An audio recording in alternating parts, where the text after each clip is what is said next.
tema ini adalah apakah Kristen menuhankan dewa? Kita kaji dulu. Paulus ini mengaku utusan untuk siapa?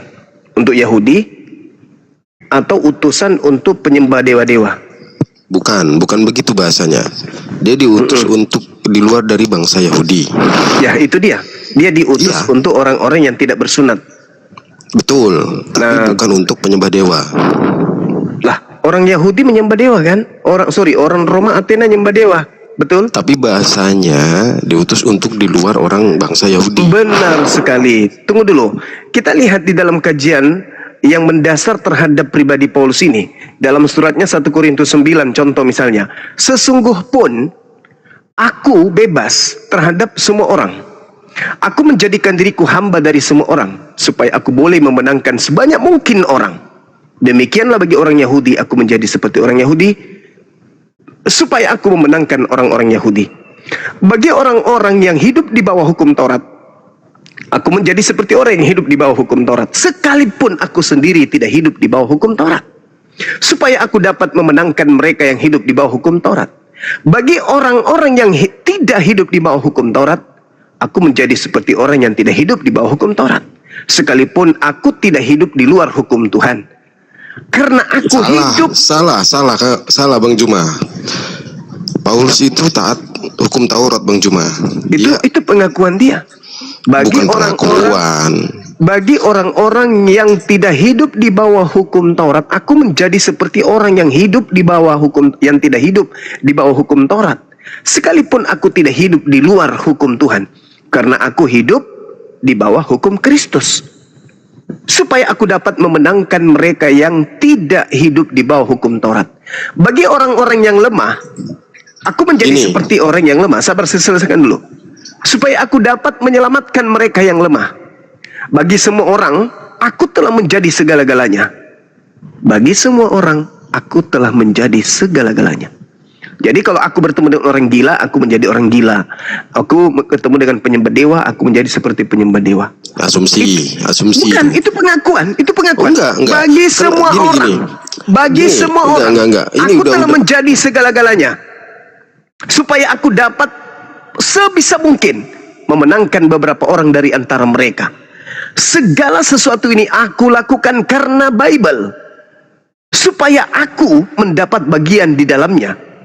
Tidak tahukah kamu bahwa dalam gelanggang pertandingan semua peserta turut berlari, tetapi bahwa mereka hanya satu orang saja yang mendapatkan hadiah? Karena itu larilah begitu rupa sehingga kamu memperolehnya. Tiap-tiap orang yang turut mengambil bagian dalam pertandingan menguasai dirinya dalam segala hal.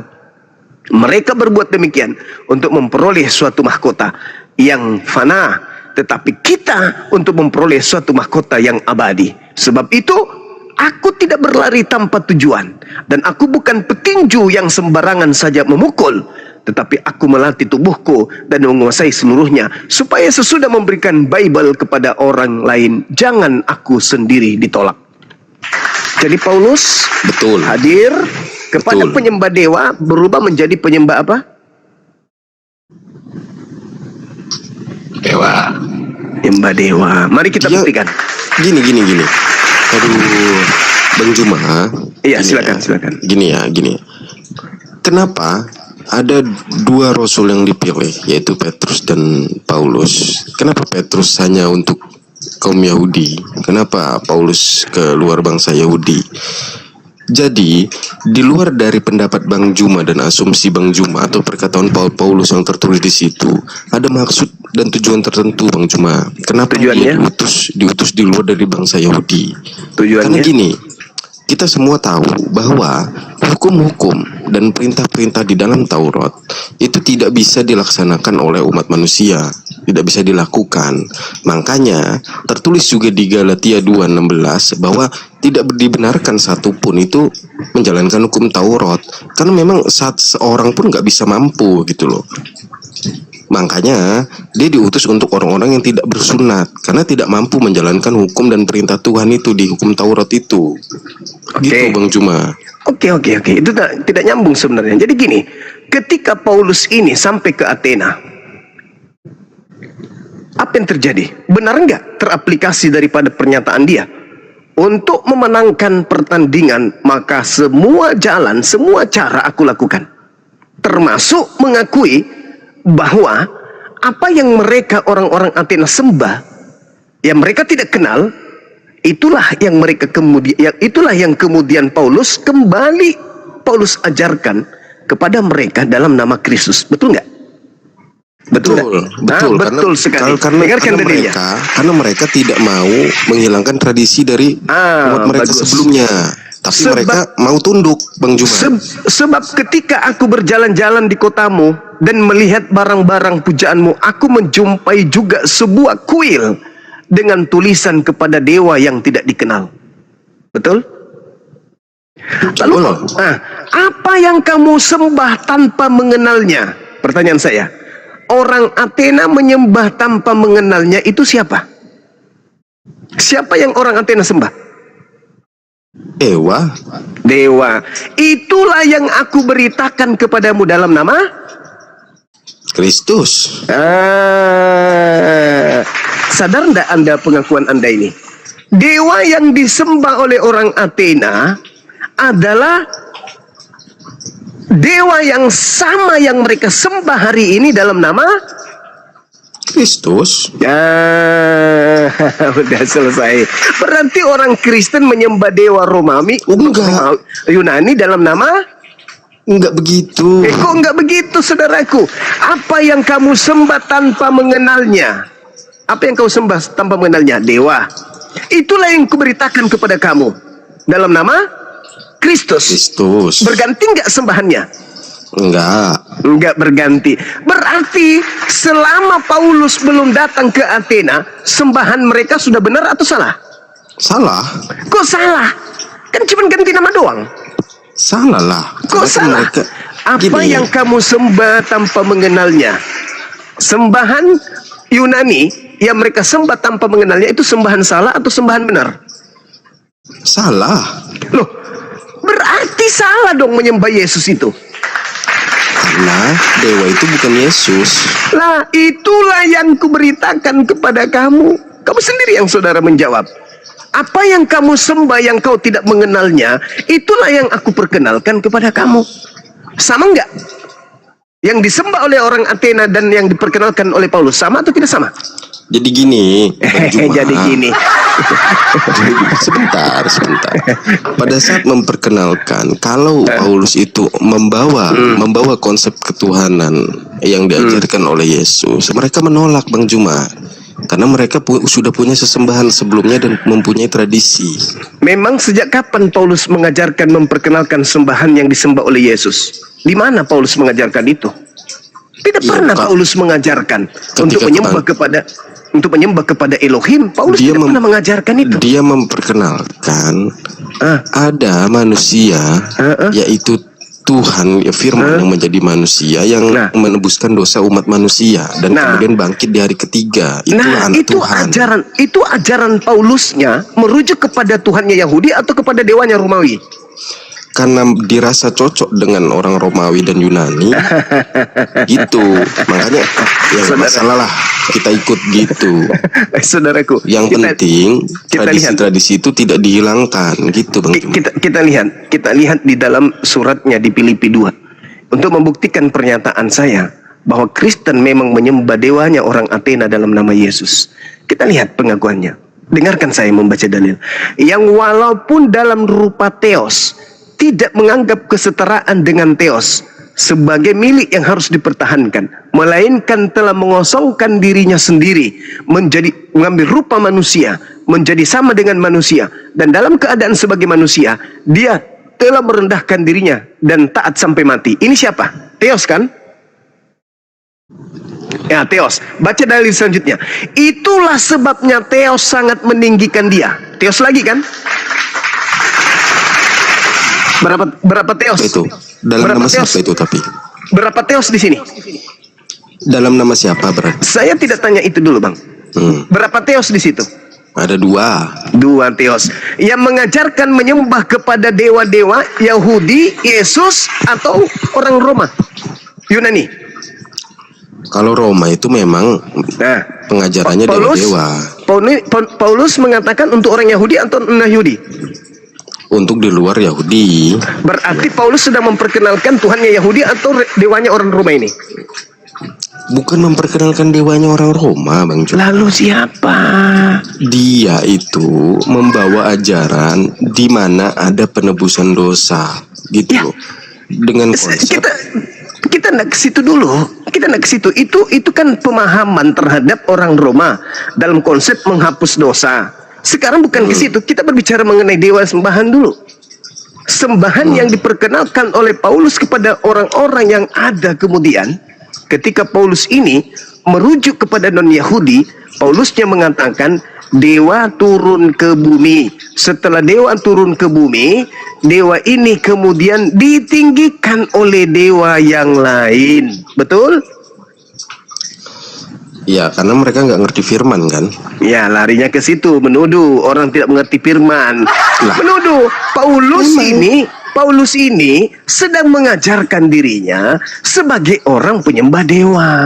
Enggak. Oh, kenapa tidak? Kan dia mengakui tadi, kepada orang lemah aku menjadi lemah, kepada semua orang aku menjadi semua orang. Itu tujuannya agar mereka percaya. Gitu. Percaya kepada Paulus. Iya, bahwa Paulus itu adalah utusan untuk non-Yahudi. Betul. Nah, itu sudah kena itu, betul. Nah, ketika Paulus kemudian datang mengajarkan orang-orang Athena, orang-orang Roma menyembah kepada hakikat hakikat sembahan, Paulus tidak memperkenalkan Tuhannya Yahudi. Paulus memperkenalkan dewanya orang Roma Yunani kepada mereka dalam nama Yesus, betul? Enggak begitu. Enggak begitu pula. Bagaimana ceritanya enggak begitu? Emang Petrus pada saat diutus mengajarkan ke umat Yahudi emang menyembah Elohim? Kan enggak. Lah, jelas dong. Mereka diminta oleh Petrus untuk bertobat. Maka bertobatlah agar kalian percaya. Kepada siapa? Petrus itu diutus kepada orang Yahudi. Betul. Orang Yahudi diajarkan kemudian menjalankan hukum Torah. Betul.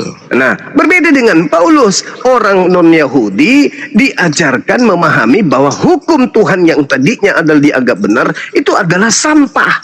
Menuju kepada pengajaran bahwa dewa-dewa yang kau sembah itu sudah betul. Tetapi sekarang aku datang memperkenalkan dewa yang kau sembah itu dalam nama Kristus. Benar? Karena agar mereka taat dan tunduk. Nah, tunduk kepada pengajaran Paulus. Betul. Mengajarkan bahwa yang Paulus ajarkan itu adalah dewa mereka dalam nama Yesus. Ya karena mereka nggak mau merubah ininya, pengikutnya. Mereka nggak merubah anutannya. Berarti orang-orang Athena menyembah dewa-dewa mereka dalam nama siapa? Kristus. Nah, benar sekali. Itulah dia, makanya dikatakan bahwa Kristen ini penyembah dewa orang Athena dalam nama Yesus Kristus. Salah. Loh, kok salah pula? Kenapa bisa salah? Tadi Salah. Anda mengatakan. Gini, Coba. Gini. Sebentar ya Bang Juma ya, sebentar. Biar Bang Juma paham sedikit ya. Oh ya. Kenapa orang Yunani ini wajib harus tunduk, harus taat sama Paulus? Karena mereka itu tidak mau diganggu untuk sesembahannya itu oleh ajaran-ajaran di luar dari kaum mereka. Ya. Gitu loh. Maka Tujuan Paulus datang supaya mereka agar mau mengikuti ajaran yang dibawa oleh Paulus, tunduk. Maka itulah hasil konsili dari mereka, gitu loh, bahwa kesepakatan itu oke lah kalau kalian tidak mau merubah dari ajaran-ajaran kalian atau tradisi-tradisi kalian, setidaknya kalian harus percaya nih bahwa penebusan dosa itu telah ada sebelumnya dan ini kuberikan ke kalian, gitu loh, tanpa menghilangkan tradisi kalian. Contoh kayak Natal segala macam itu memang dari sana, gitu loh. Karena ini berbicara mengenai objek sembahan diganti nggak oleh Paulus dengan nama Kristus kan? Iya, diganti nggak objeknya? Namanya iya diganti memang, pakai ini yang tadinya adalah Horus diganti menjadi Yesus. Pertanyaan saya, objeknya, oknumnya diganti nggak oleh Paulus? Loh, setidaknya kita menggunakan nama Kristus gitu.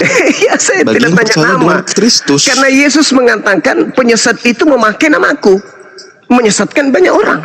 Sekarang yang saya tanya sama saudara, oknum sembahan orang Athena terganti nggak? Atau cuma nama doang yang terganti? Oh, dewa tetap, mereka nyembah dewa. Oknumnya maksudku, oknumnya. Oknumnya tetap jadi Kristus. Ya, oknumnya yang disembah oleh orang-orang Athena, dengan setelah datang Paulus mengajarkan penyembahan baru dalam nama Kristus Yesus, oknumnya sama atau berubah?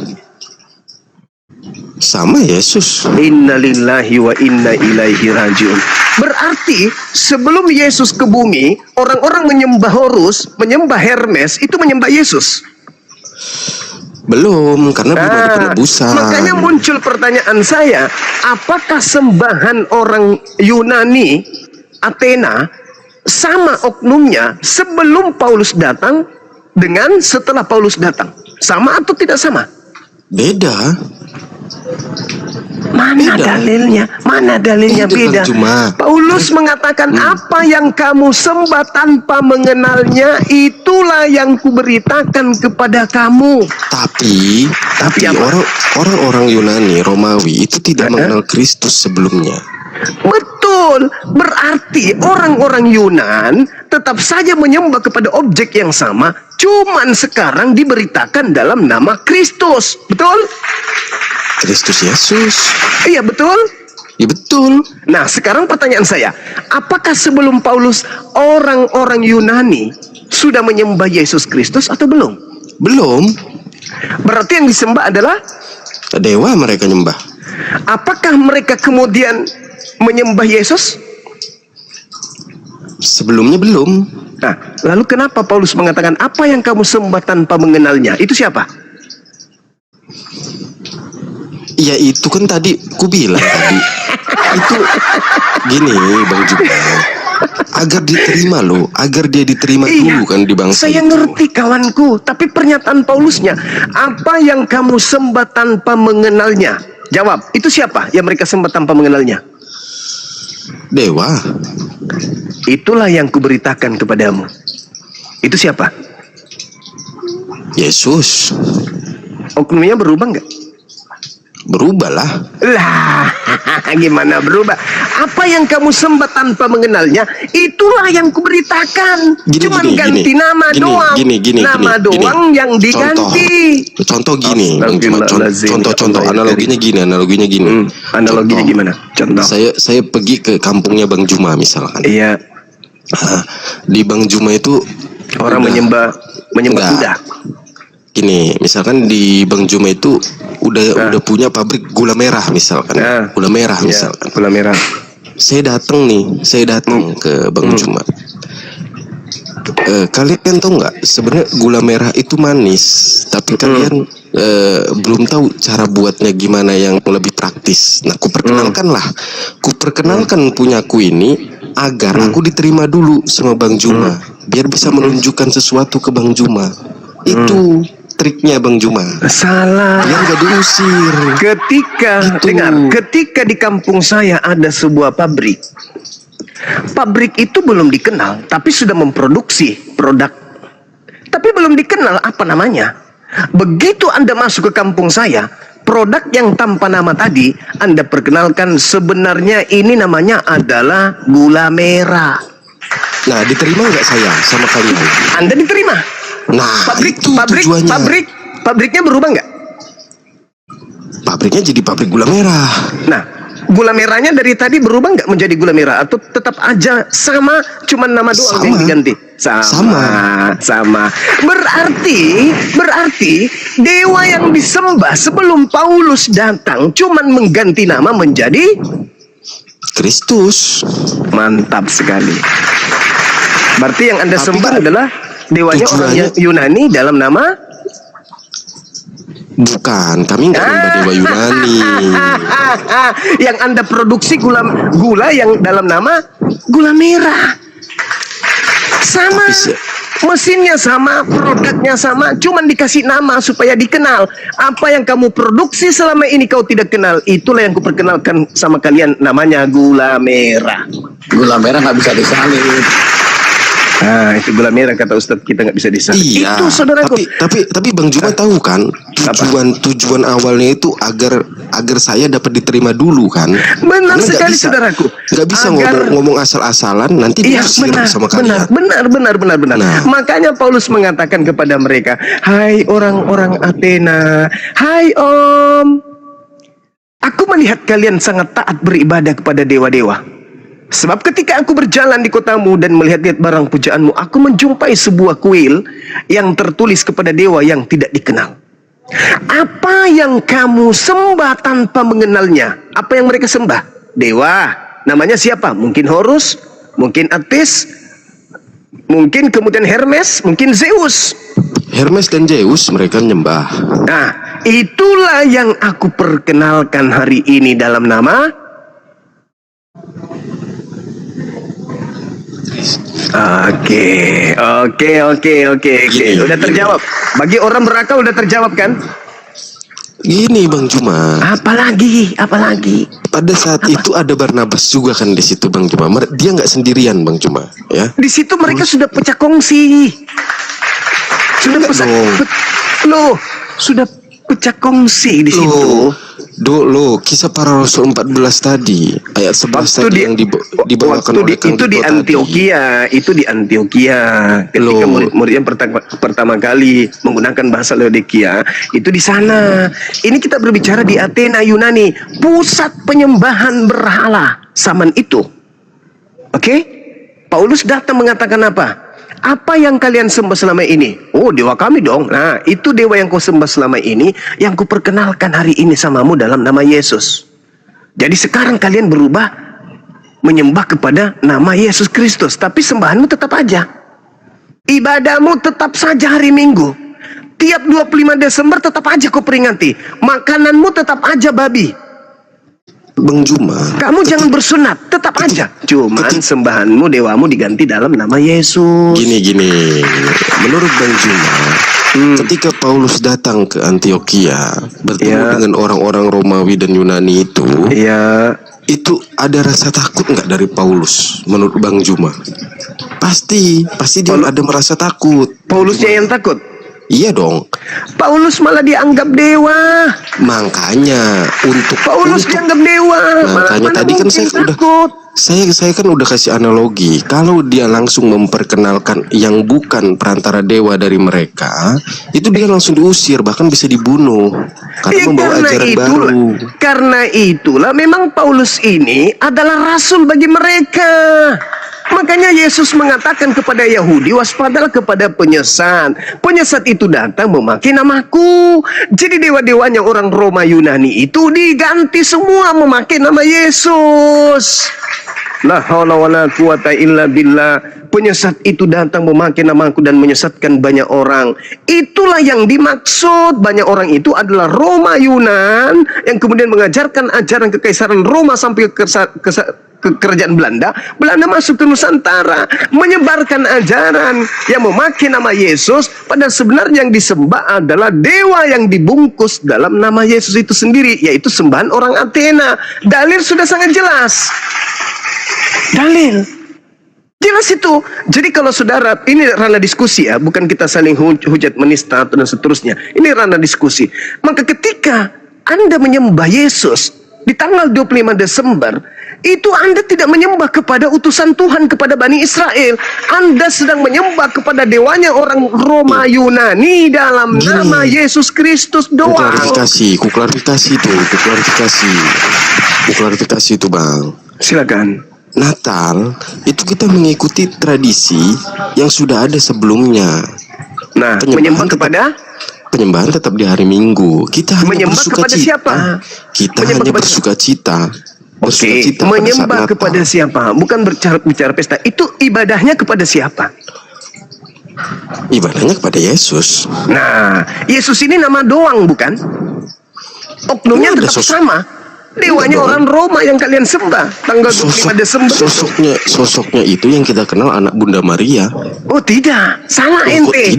Paulus yang mengatakan itu, Galatia 1 nomor 1, Galatia 1 nomor 11 nomor 12. Aku menerima Bible pengakuannya sendiri, bukan dari anak Maria.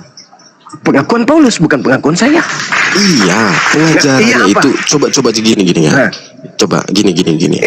Terus Anda mengatakan anak Maria, tapi Paulus mengatakan bukan.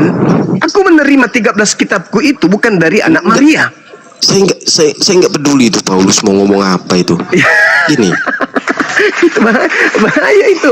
Anda sebagai seorang tokoh agama, Anda tidak peduli dengan tokoh agama yang telah mendirikan konsep kepada agama Anda. Gini. Itu bahaya, saudaraku. Gini, Bang Juma, karena kalau Paulus terus ke pengajaran Yunani Romawi terus bolak-balik ke situ terus, Bang Juma. Sedangkan yang kita ajarkan saat ini di Indonesia di gereja itu nggak seperti itu konsepnya, Bang Juma. Terserah ente, kawanku, terserah. Bagaimana bisa mungkin nubuatan Yesus menyesatkan banyak orang kalau Anda tidak memiliki cara lain untuk mengikuti irama yang ada di muka bumi ini. Ketika kemudian banyak orang menyembah kepada Allah, kalian harus mengikuti irama itu. Supaya apa? Supaya bisa mengaplikasikan apa yang Paulus ajarkan dalam 1 Korintus 9 tadi. Kepada orang lemah aku ngaku lemah, kepada orang kuat, kepada segala manusia aku berubah menjadi segala manusia. Itu dalil, Bung. Dan kamu harus mencontohi aku. Akulah yang harus kau teladani, kata Paulus. Tuh, menyesatkan banyak orang.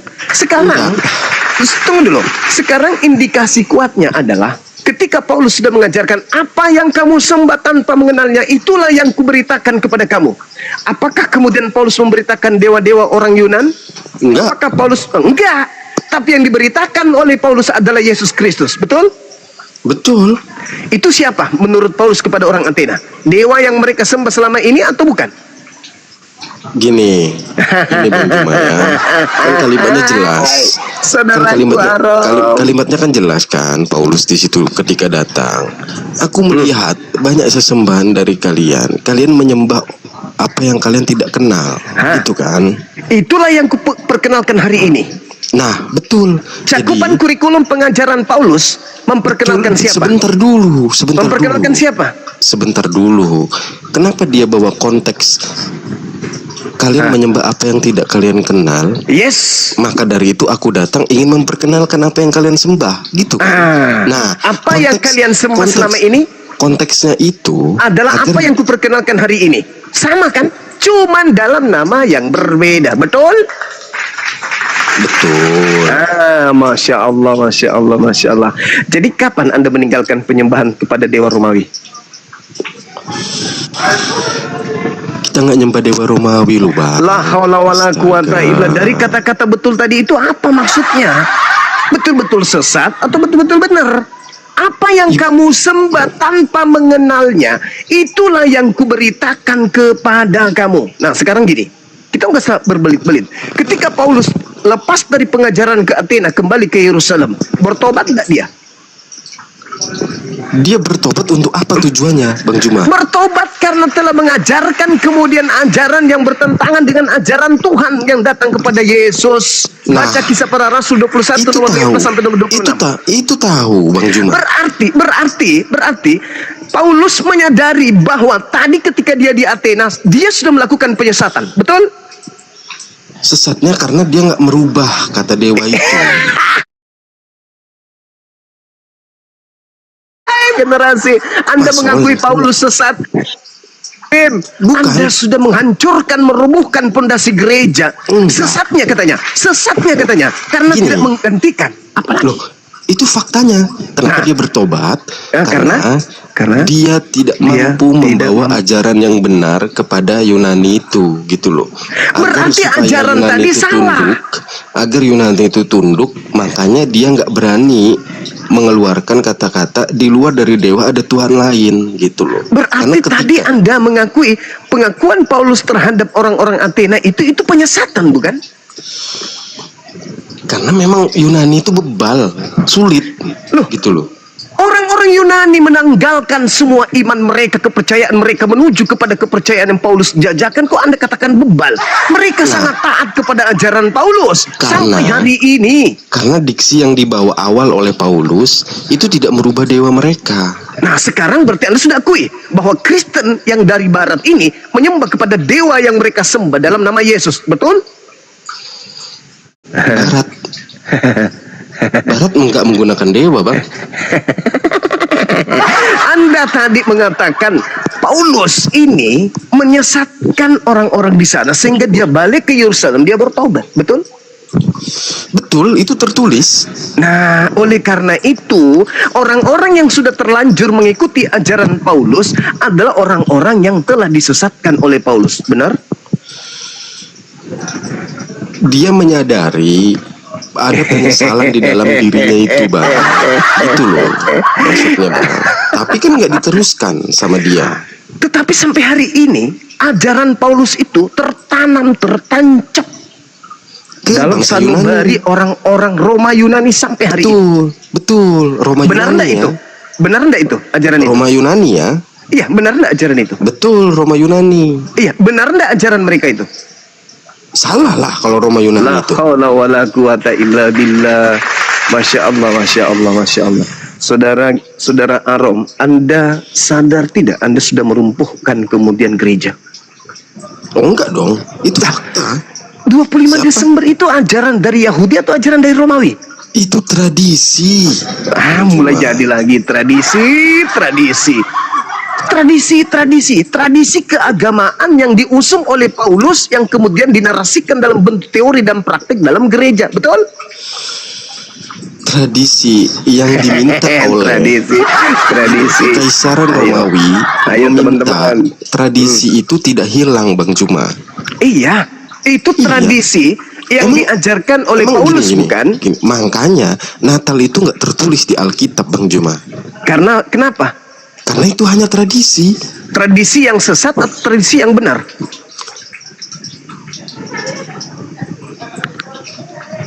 Kalau menurut saya ya benar, ada kelahiran kok. Masolang generasi. Inilah saudaraku, jangan sombong terhadap kebenaran. Narasumber Islam ketika menyajikan sebuah kebenaran, datanya ada, lengkap.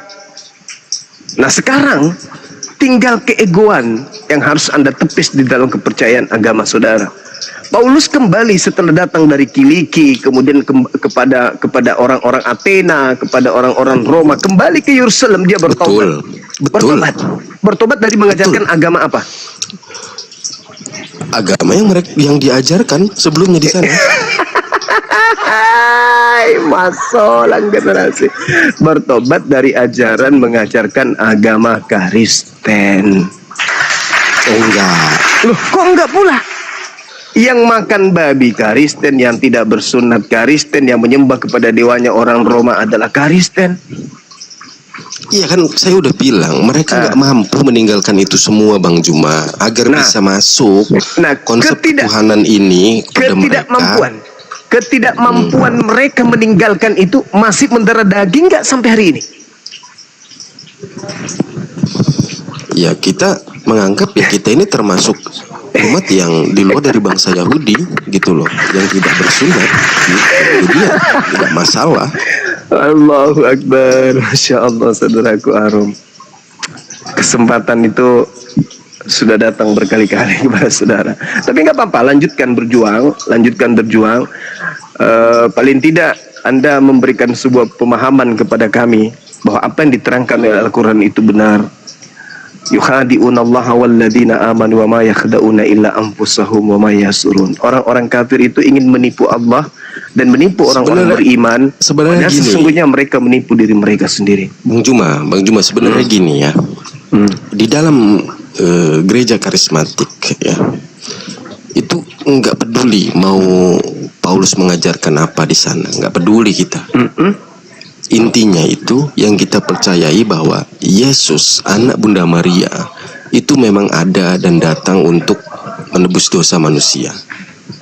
Dasarnya apa, Pak? Dia itu menebus dosa manusia itu. Dasarnya dari nubuatan Yesaya, Mazmur itu ada. Dia datang untuk menderita. Ada nama Yesus di situ, gimana itu? Memang nggak ada, kan sebelumnya memang bukan Yesus, sebelumnya Berarti Firman. kan itu cuma asumsi.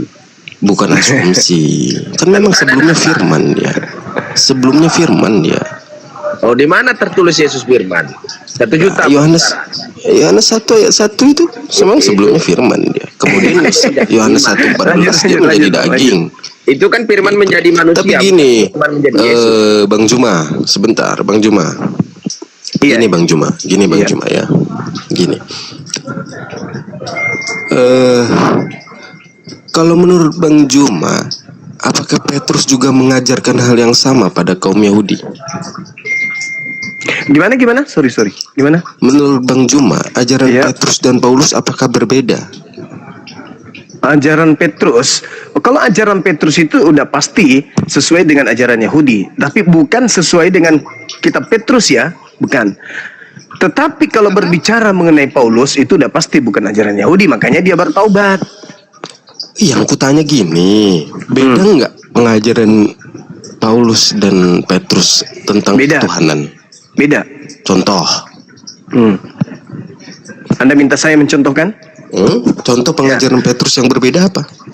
Petrus mengajarkan apa yang diterima oleh Yesus. Hidup kekal itu adalah mereka mengenal Engkau. Mereka ini termasuk Petrus bukan? Satu-satunya Tuhan yang benar. Itu Petrus. Sedangkan Paulus adalah manusia yang muncul di luar. Itu Gimana? Yohanes 17 ayat 3 itu Yesus yang ngomong itu. Iya, Kapan Yesus Petrus ngomong ngomong. begitu? Kapan Petrus ngomong Yesus ngomong kepada Petrus. begitu? Tapi kapan Petrus ngomong begitu? Nah, sekarang permasalahannya kapan Petrus berbicara sebagai tokoh? Tidak pernah. Yang Anda Loh, maksud di Dia mana? Rasul. Di mana Petrus murid Yesus pernah berbicara? Angkat bicara itu di mana? Lah kan dia didirikan di atas batu karang tuh gereja Itu awal pengakuan siapa? gereja Itu mula-mula. pengakuan siapa? Itu pengakuan siapa? Yesus. Sama kan? Yang saya minta Petrusnya. Ada? Tidak ada. Petrus pernah menulis surat seperti Paulus menulis 13 surat. Petrus tidak pernah menulis surat. Ya, Kitab berarti- Petrus itu bukan tulisan Petrus, bukan. Berarti gini, berarti hilang dong cerita Petrus. Loh, bukan hilang. Yesusnya mengatakan di dalam Matius 24, Kristus palsu melakukan tanda mujizat dan tanda yang dahsyat dan mujizat sekiranya mungkin menyesatkan Petrus. Itu dalil. Jadi kalau hari ini Anda menemukan Petrus ajarannya seirama dengan ajaran Paulus, berarti nubuatan Yesus bahwa Petrus itu sesat karena kemudian disesatkan oleh Kristus palsu terbukti. Iya, bukti maksud saya gini.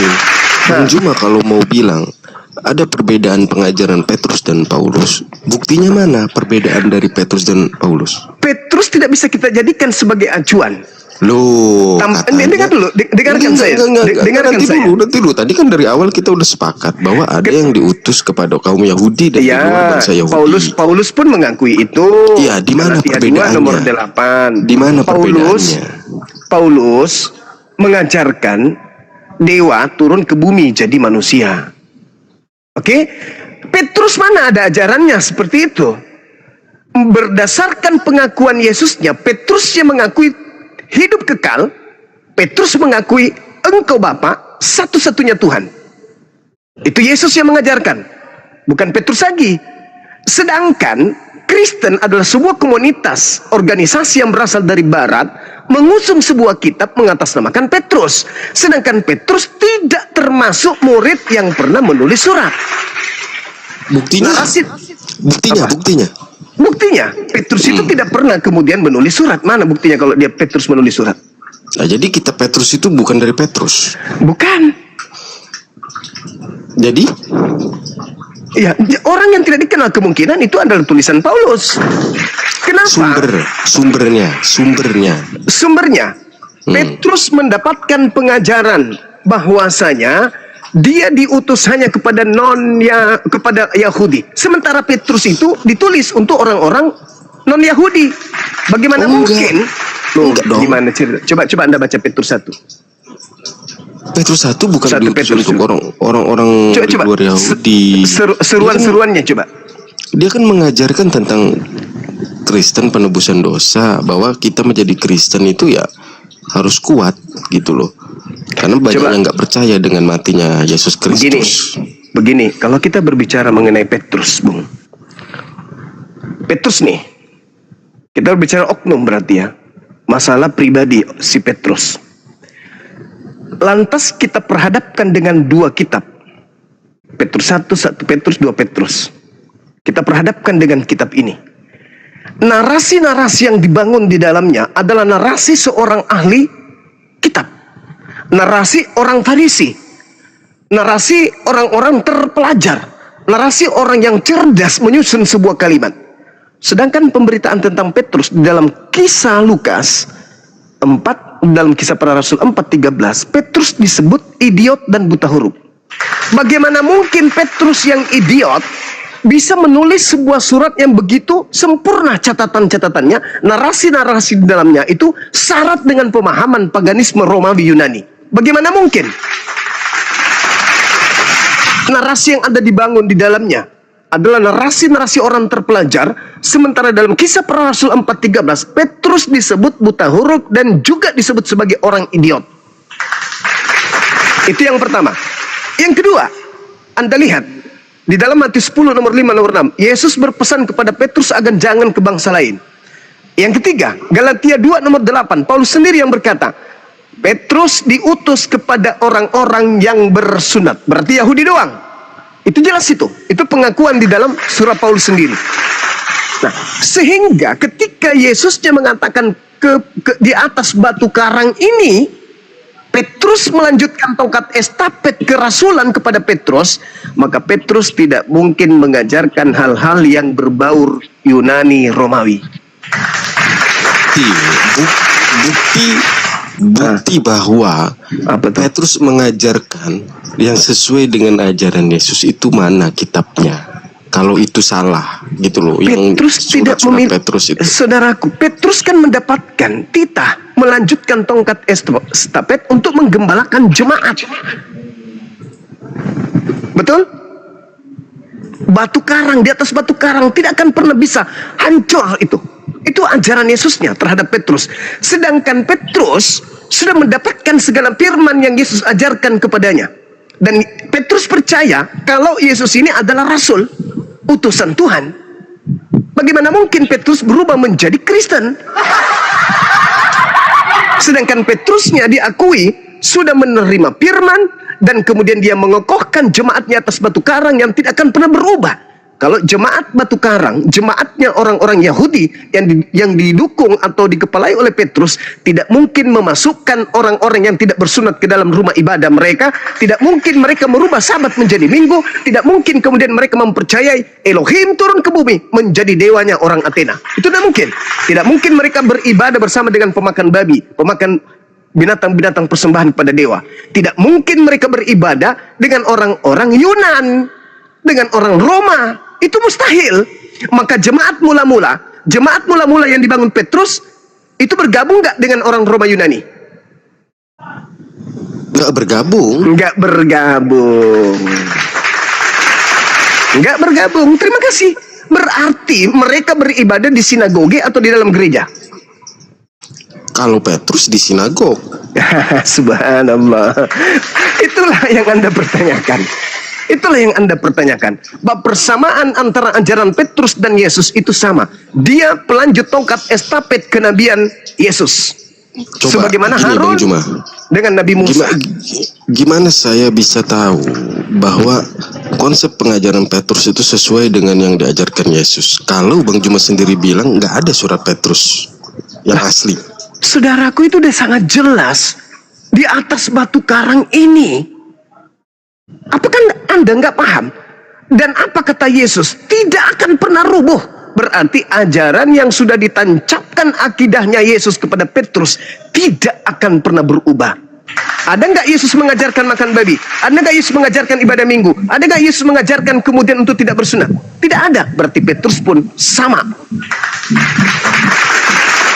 Karena dia konteks samanya itu kapan? Petrus ngomong sama dengan Yesus itu kapan? Mana datanya? Loh, kan dia kan mengatakan sendiri, Yesus sendiri yang mengatakan di atas batu karang ini katanya. Berarti ada surat tertulisnya. Surat? Emang ada murid Yesus yang menulis surat? Nggak ada, kecuali Filipus. Filipus yang mendapatkan tugas untuk menyampaikan Injil Kerajaan Allah. Hanya Filipus. Tak ada yang lain. Jadi menurut Bang Juma, kesalahan besar dari orang Kristen ini mengikuti dari bangsa Yunani di luar Yahudi gitu. Benar sekali saudara. Nih, dengarkan. Terima kasih Anda sudah mengatakan itu. Dengarkan saya. Enggak, ini saya konfirmasi. Jangan langsung Makanya framing begitu. Makanya saya berterima kasih kepada saudara. Dengarkan saya. Dengarkan. Orang-orang Yunani, orang-orang Romawi sudah memiliki kepercayaan jauh sebelum Yesus itu datang. Oke? Mereka menyembah kepada dewa-dewa tanpa kitab. Tanpa kitab. Betul. Mereka menyembah kepada dewa-dewa mereka tanpa buku, tanpa petunjuk. Maka ketika kemudian ada orang dari arah Yerusalem menuju kepada tempat mereka mengajarkan tentang dewa-dewa, lengkap dengan kitab-kitab, apa yang terjadi? Mereka mengkawinkan dengan kitab Septuaginta milik orang-orang Yahudi yang tinggal di Mesir Alexandria pada abad ketiga sebelum Masehi. Kemudian mengalami koreksi, revisi, revolusi terhadap kitab tersebut. Maka dicocokkanlah konsep Romawi Yunani yang berkuasa pada saat itu untuk supaya dilahirkan sebuah kitab yang berkesesuaian dengan keyakinan kerajaan. Apa yang terjadi? Perjanjian barunya orang Yahudi harus disesuaikan dengan perjanjian barunya orang Roma Yunani. Dikawinkanlah pada abad keempat kitabnya orang Yahudi dalam bentuk Septuaginta yang mereka sebut perjanjian lama dengan perjanjian baru yang adalah kitabnya orang Roma Yunani yang dihasilkan dari seleksi, dari kanonisasi kitab-kitab yang ada. Itu fakta, itu real. Itu yang pertama. Level 2-nya adalah para penulis Bible, sekali lagi, bukan penerima firman dan bukan penyampai firman. Mereka adalah orang yang mengumpulkan berita-berita yang terjadi terhadap peristiwa-peristiwa antara Yesus dengan murid-muridnya, keadaan Bani Israel. Mereka kumpulkan berita itu, lalu kemudian mereka tidak pernah sadar kalau catatan-catatan kitab mereka, tangan mereka kelak akan dijadikan sebagai kitab suci oleh orang-orang di luar Yahudi. Tolong tunjukkan kalau pernyataan saya salah. Adakah penulis Yohanes mengatakan ini adalah firman Tuhan? Adakah penulis Lukas mengatakan ini adalah firman Tuhan? Adakah Matius, penulis buku Matius mengatakan ini firman Tuhan? Adakah? Tidak sama sekali. Bahkan Paulus sendiri mengatakan apa yang aku tuliskan bukan berdasarkan firman Tuhan, melainkan orang bodoh yang ingin bermegah. Jelas? Karena memang itu catatan. Orang-orang Roma dan Yunani yang sudah punya konsep kepercayaan politeisme melakukan sinkretisme, perkawinan antara ajaran tauhid dengan ajaran Tritunggal atau Trinitas atau Trimurti. Lahirlah Katolik di tahun 1960 dan 67 kemudian barulah lahir yang disebut gereja karismatik. 1960 karismatik berasal dari Protestan dan karismatik yang berasal dari Katolik itu 1967. Lahirlah konsep agama saudara. Jadi kalau induknya saja salah, bagaimana mungkin karismatik itu benar? Saya ulang lagi. Karismatik yang merupakan tetesan atau titisan dari Protestan di tahun 1960-an dan karismatik yang berasal dari Katolik 1967, bagaimana mungkin bisa dianggap benar kalau Katolik saja berasal dari remah-remah yang jatuh dari meja tuannya Yahudi? Ini fakta. Kenapa kemudian sekarang dianggap sebuah kebenaran, kedikdayaan, bahkan sekedar untuk memperingati hari Mu'allaf seakan-akan menghancurkan bumi? Kenapa? Karena orang-orang yang duduk di meja atau di bangku atau di gedung yang disebut Kristen Katolik Protestan itu adalah penguasa bumi. Mereka yang menguasai ekonomi, mereka yang menguasai politik, ya mereka menguasai pendidikan, semua mereka kuasai. Duduk di agama itu, maka dianggaplah sebuah kebenaran. Padahal pada prinsipnya tidak. Makanya maafkan saya, ketika kita berdiskusi dengan orang Kristen, strata pendidikan apapun mereka, ketika mereka kita perhadapkan dengan narasi-narasi Bible, musuh mereka adalah Bible itu sendiri. Kenapa? Besarnya Katolik, besarnya Kristen Protestan bukan berdasar terhadap narasi akal yang dibangun menjadi konsep sebuah agama, tetapi adalah kerajaan yang begitu besar, kekaisaran Romawi yang hampir menguasai setengah bumi, yang kemudian memilih agama itu untuk dijadikan sebagai otoritas di dalam kerajaan mereka. Maka siapa yang bertentangan dengan gereja, penggal. Siapa yang bertentangan dengan kebijakan gereja, singkirkan. Itulah yang terjadi. Maka kebijakan pemerintah, sabar, kekaisaran Romawi pada saat Katolik menjadi agama dalam kerajaan, yang menjadi otoritas adalah gereja. Camkan itu. Tapi Gereja yang menjadi pucuk pimpinan. Betul? Bang Juma, Bang Juma gini, Bang Juma. Kami di karismatik tidak pernah meninggalkan pengajaran tentang Yesus mengajarkan pada saat di dunia. Itu nggak pernah kita tinggalkan itu, Bang Juma. Kita gunakan itu. Berbeda dong kalau dibilang kita juga sama dengan orang Yunani yang menyembah dewa, yang beda, Bang Juma. Karena mereka mungkin tidak mengikuti pengajaran Yesus pada saat di dunia. Mereka mentah-mentah telan pengajaran Paulus tanpa memahami pengajaran Yesus pada saat mengajarkan di dunia. Gitu. Kita pakai kok pengajaran Yesus di gereja. Saudaraku, kita ini manusia. Manusia itu memiliki tingkat intelektual kecerdasan. Dan kita lahir yang dari rahim seorang ibu yang Kristen menjadi Kristen. Yang lahir dari rahim seorang Islam menjadi Islam. Kita dipupuk kemudian dengan pengetahuan, dibesarkan dengan ilmu pengetahuan. Kita tidak hidup di zaman batu, kita hidup di zaman modern, serba internet. Ketika kondisi beragama kita menghantarkan kita pada serpihan yang mau tidak mau, suka tidak suka, keyakinan kita bertentangan dengan logika akal sehat, maka saraf-saraf yang ada di kepala kita ini akan mencari kebenaran. Nah, kita yang sudah terikat oleh doktrin dogma dari sejak lahir, apalagi sampai sekolah, berpendidikan, mengeluarkan biaya, mengorbankan harta dan seterusnya untuk mendatangkan pribadi yang terpelajar dalam agama. Tiba-tiba saja diperhadapkan dengan fenomena keyakinan kita bertentangan dengan fakta, baik secara bahasa, gramatikal atau histori, akan kita tujukan keyakinan kita ini merujuk kepada kebenaran itu sendiri, meskipun hanya seperti menegakkan benang merah. Contoh, pernyataan kalimat saudara terakhir, apa yang Anda katakan? Kami orang karismatik tidak meninggalkan ajaran Yesus. Bung, kata Yesus, dari buahnya kau bisa melihat mereka. Meskipun di antara pohon ini ada buah yang ranum, ada buah yang bagus, ada yang tidak berulat. Tapi karena batangnya memang sudah salah, maka bukan buahnya saja yang harus masuk ke neraka, batangnya harus ditebang. Karismatik yang kemudian menekankan pengalaman langsung dengan roh yang datang di antara mereka menurut mereka. Kemudian mereka mampu bahasa roh, mereka mampu menyembuhkan, bernubuat, bla bla dan seterusnya. Itu bukan sebuah konsep yang berdiri sendiri dari Yesus lantas ke mereka, enggak. Tetapi karismatik adalah sebuah kepercayaan atau keyakinan atau aliran yang berasal dari gugurnya atau gagalnya Protestan atau Katolik menyajikan sebuah kebenaran yang berkesinambungan langsung dengan Yesus. Maka lahirlah karismatik. Ini keliru. Katolik keliru, Protestan keliru. Yang benar adalah harus langsung berkiblat kepada Yesus. Lahirlah karismatik. Sayangnya karismatik lahir dari pecahan-pecahan atau reruntuhan-reruntuhan gedung yang tak berguna. Dia menambal sulam pakaian sudah koyak, membentuk sebuah keyakinan yang berasal dari puing-puing yang sudah retak. Apa itu? Yesusnya tidak mengajarkan Protestan, Yesusnya tidak mengajarkan Katolik. Sedangkan karismatik bertumbuh dan besar dari dua kelompok besar ini. Nah, kenapa hubungannya dengan akal? Karena orang karismatik melihat Katolik keliru, ada kekeliruan di situ.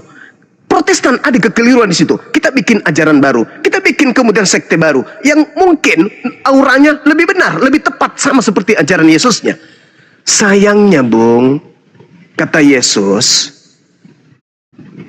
waspadalah kepada penyesat yang datang kepadamu nyamar seperti domba. Padahal dia adalah segala yang buas. Dari buahnya kau akan mengenal mereka. Sekarang karismatik ini buah dari pohon mana? Hah? Karismatik ini batangnya mana? Apakah batangnya ini berakar Yudaism? No. Karismatik bertumbuh dari cabang, dari pokok pohon yang bersumber dari Protestan dan Katolik itu sendiri. Apa kata Yesus? Jangan ranting, jangan cabang, batang yang harus ditebang dan dilemparkan ke dalam api neraka yang menyala-nyala. Itu. Maka tak ada solusi lain. Kita mau ke karismatik, sumbernya dari Katolik. dari Protestan. Kita mau ke saksi Yehova, sama. Kita mau kemana? Satu-satunya jalan adalah kerajaan Daud sudah diberikan kepada bangsa lain yang menghasilkan buah kerajaan tersebut. Itu pengakuan Yesus. Kerajaan, engkau tidak akan melihat lagi orang menyembah Elohim di gunung ini dan di Yerusalem. Kenapa? Kerajaan Tuhan akan diberikan kepada bangsa lain yang akan menghasilkan buah kerajaan tersebut. Sekarang mana buahnya? Nyanyi-nyanyi, Natalan, atau ibadah haji? Yesaya 66 nomor 23, seluruh manusia akan datang kepadaku berbondong-bondong sujud beribadah kepadaku. Sabat berganti sabat, bulan berganti bulan, tapi seluruh manusia akan datang kepadaku untuk sujud beribadah. Mana yang sujud? Masya Allah. Yang sujud yang mana? Ayo. Muslim. Itu. Makanya di Islam itu, Bung, kenapa pencanangan Islam ketika pondasi Islam itu ditegakkan antar lintas agama, apa kata Islam? La ikraha fiddin. Kok bisa sesederhana itu? Ya Bang Suma, kok bisa kayak gitu? Karena kata Allah, sudah jelas bagimu hitam, sudah jelas bagimu putih, sudah jelas yang merah. Tak perlu lagi dipaksa orang. Kebenaran sudah ditorehkan. Siapa yang mau beriman silakan, siapa yang mau kufur silakan. Tak ada paksaan. Jangan kau paksa orang untuk sholat, jangan. Jangan kau paksa orang untuk puasa, jangan. La ikraha fiddin. Kebenaran itu sudah datang. Wa qulil haqqu min rabbikum. Semua kebenaran itu sudah ditorehkan di atas muka bumi ini.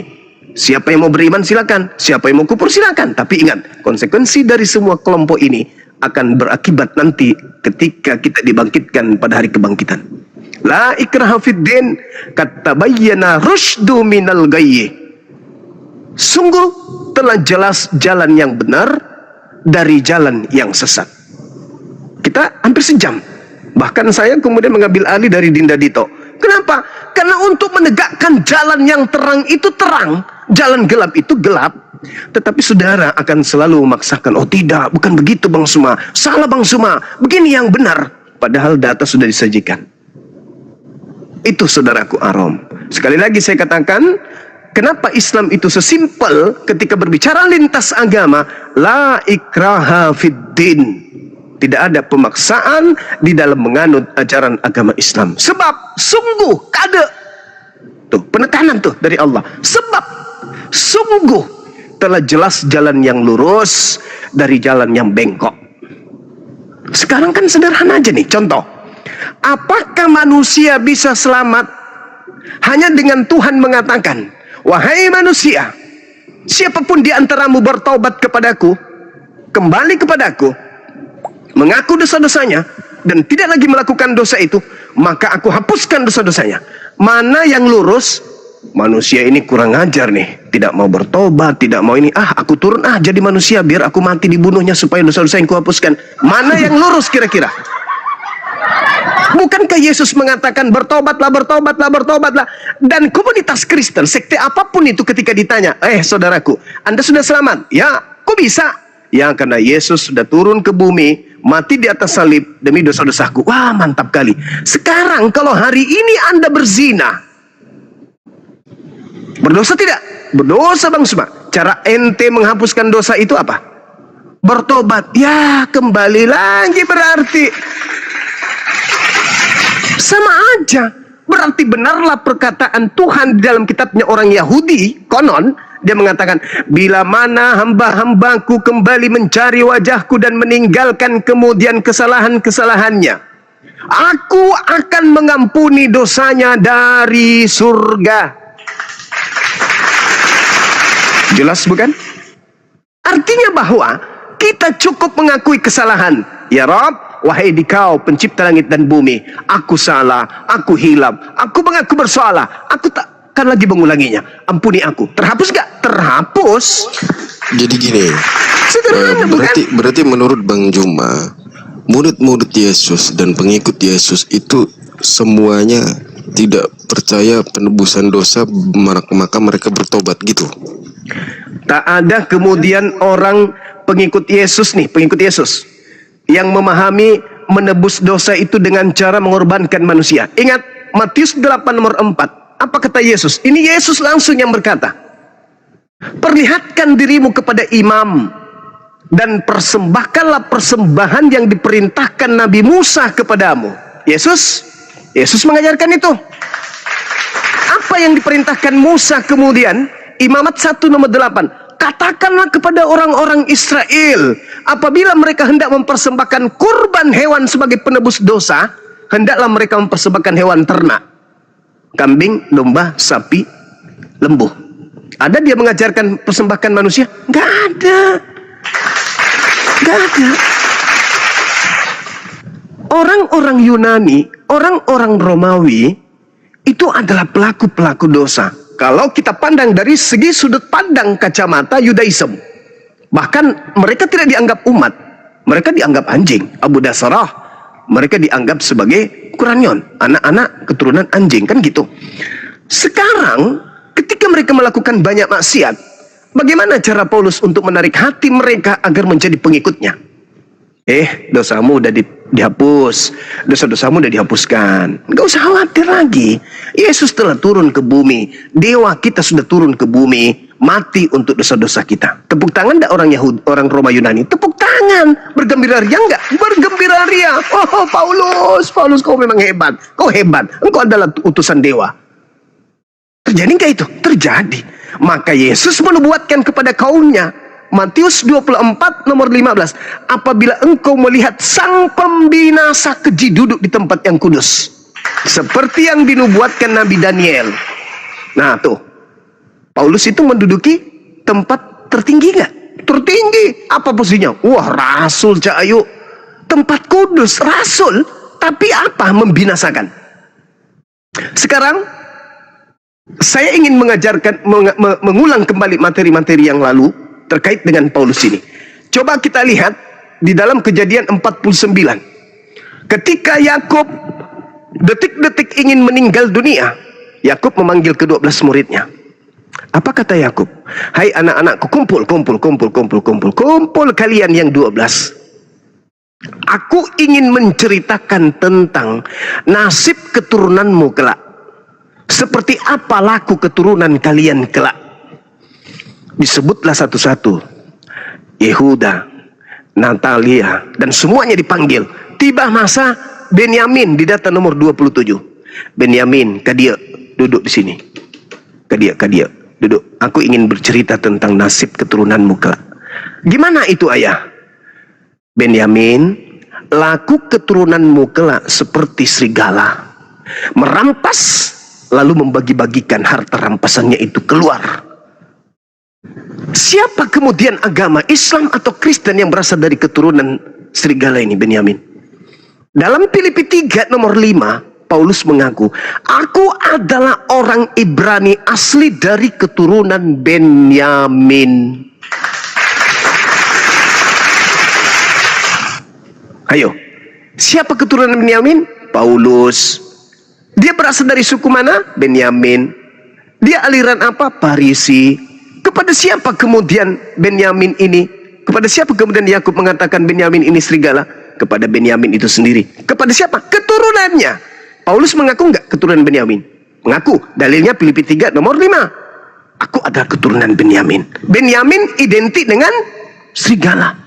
Yesus minta waspada kepada siapa? Kepada domba, kepada kucing, kepada kuda, kepada serigala. Waspadalah kepada serigala yang datang kepadamu nyamar seperti domba, padahal dia adalah serigala buas. Paulus ngaku enggak sebagai murid Yesus? Ngaku. Paulus ngaku enggak sebagai utusan Yesus? Ngaku. Kurang enggak nubuatan itu? Enggak. Masih kurang bang semua. Apa kurangnya? Taurat. Saya ajarkan. Taurat itu hanya hukum bagi Bani Israel. Paulus mengajarkan apa kepada orang-orang non-Yahudi? Orang non-Yahudi, jika kamu menganggap ada kebenaran dalam hukum Taurat, maka sia-sialah kematian Kristus. Kamu keluar dari Kristus Yesus kalau kau menganggap ada kebenaran dalam hukum Taurat. Berarti Paulus merampas hukum Taurat itu, lalu mengajarkan kepada non-Yahudi bahwa Taurat itu sampah. Filipi 3 nomor 8.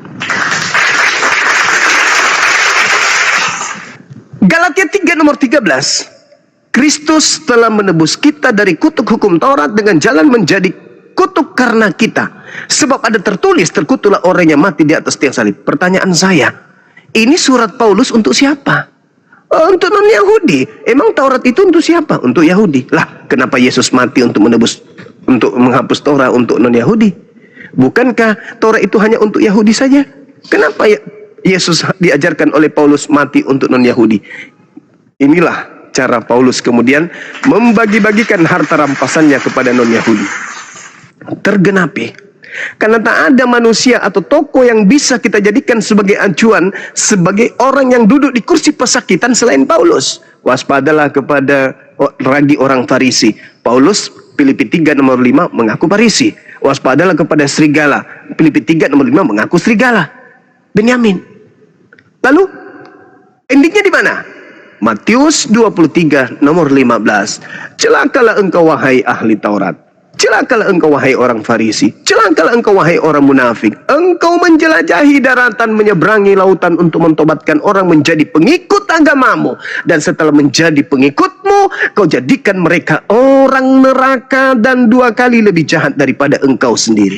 Jadi Paulus keluar dari Yerusalem, mentobatkan orang menjadi pengikutnya. Sayangnya menurut Yesus, pengikutnya menjadi orang neraka dan 2 kali lebih jahat daripada Paulus itu sendiri. Sejahat-jahatnya Paulus kemudian tidak mengajarkan untuk beribadah dalam konsep semua yang ada, bahwa Tuhan turun ke bumi, mati menjadi Yesus.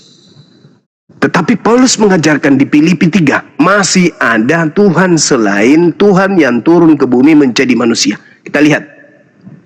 Yang walaupun dalam rupa Tuhan, tidak menganggap kesetaraan dengan Tuhan sebagai milik yang harus dipertahankan, melainkan telah mengosongkan dirinya sendiri dan mengambil rupa seorang hamba dan menjadi sama dengan manusia. Dan dalam keadaan sebagai manusia, ia telah merendahkan dirinya dan taat sampai mati, bahkan sampai mati di atas kayu salib. Itulah sebabnya Allah sangat meninggikan dia dan mengaruniakan kepadanya nama di atas segala nama. Paulus masih mengajarkan masih ada Allah, masih ada Tuhan di luar daripada Yesus. Tapi hari ini saudara-saudara kita menganggap Tuhan yang disembah Yesus itu sehakikat setara dengan Yesus itu sendiri. Artinya lebih 2 kali jahat daripada Paulus itu sendiri. Sekiranya begitu saudara Arom, silakan dilanjut dengan adik-adik saya dan guru-guru saya. Saya ada kegiatan. Thank you Bang Juma. Oke, sama-sama. Thank you ya. Terima kasih guru-guru yang ada yang lain, silakan. Thank you. Terima kasih.